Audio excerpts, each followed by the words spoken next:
அடிப்படை பொருள் விளக்கம். ஸ்லோகம் 348. பழுதையின் ஸ்வரூப உதாரண விளக்கத்தால் நன்றாக இந்த ஆவரண நீக்கம், பொய்யுணர் ஒழிவு, துக்க நிவர்த்தி என்ற மூன்றும் பார்க்கப்பட்டது.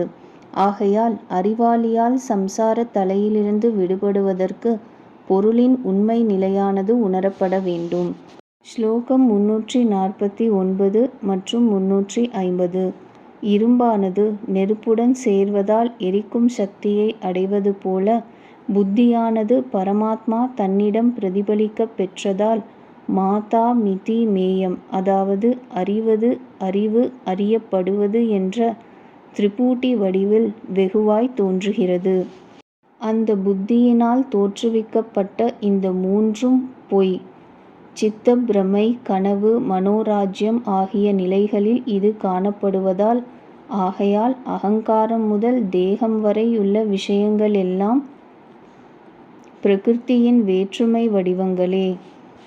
நொடிப்பொழுதில் வெவ்வேறாக மாறுவதால் இவற்றின் பொய்மை தெளிவாகிறது. ஆத்மாவோ ஒரு பொழுதும் மாறுபடுவது இல்லை. ஸ்லோகம் 351. அகம் எனும் பதத்தினால் குறிக்கப்படும் அகப்பொருளாவது என்றும் உளதாயும் இரண்டற்றதாயும் பிளவுபடாததாயும் அறிவுமயமாயும் ஏக ரூபமாயும் புத்தி முதலியவற்றின் சாட்சியாயும் உளது இலது என்று விளக்க முடியாததாயும் உள்ளே ஆனந்தமே உருக்கொண்டு எப்பொழுதும் விளங்குவதாயும் உள்ள பரமாத்மாவேயாம்.